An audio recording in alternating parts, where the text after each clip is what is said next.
Dugang mga hinabang o kagamitan na sama sa mga armas ang nadawat sa kadagkuan sa Kapolisan karong adlaw. Kinitanan na makatabang pagpatuman sa ilang tahas. Anang report ni Nico Serino. Sa Police Regional Office 7, formal nga gi-turnover kaganiha ang mga bag-ong kagamitan. Naglakip ini ang mga bag-ong armas ug mga bala gikan pa sa National Headquarters.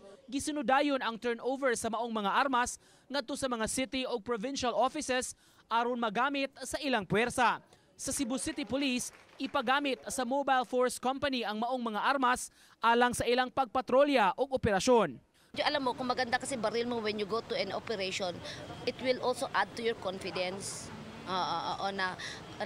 Aside from you are confident na sa sarili mo, sa baril mo, you are also confident na the firearm will also cooperate.